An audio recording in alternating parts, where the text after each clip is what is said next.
তাই শ্রীরাম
না কেন ভাই, কানাই হচ্ছে আমাদের প্রাণ বাঁচানোটা, কানাই হচ্ছে আমাদের প্রাণ বাঁচানো ঠাকুর।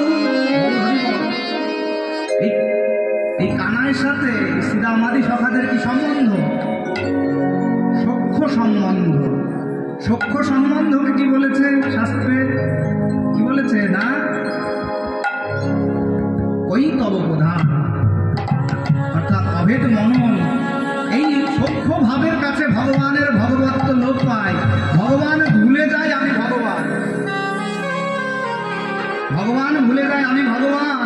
এই সখ্য ভাবের কাছে, এই সখ্য ভাব ভগবানের সাথে শ্রীরামাদি সখাদের সখ্য ভাব, এই সখ্য ভাবকে ওই তব প্রধান বলেছে। এই সখ্য ভাব কার ছিল জানেন? ভগবানের সাথে সখ্য ভাব করেছিল কে? ওই পুরীধামে মাধব দাস, পুরীধামে মাধব দাস ওই জগন্নাথের সাথে সখ্য ভাব করেছিল। একদিন কি হয়েছে না, ওই মাধব দাস বৃদ্ধ মানুষ, হ্যাঁ বৃদ্ধ মানুষ শুয়ে আছে, রাত্রে শুয়ে আছে। তো এবার জগন্নাথ এসেছে, হে মাধব, আমরা দিই না যদি ঘুমিয়ে থাকে বন্ধু বান্ধব, খেলা দিই না যে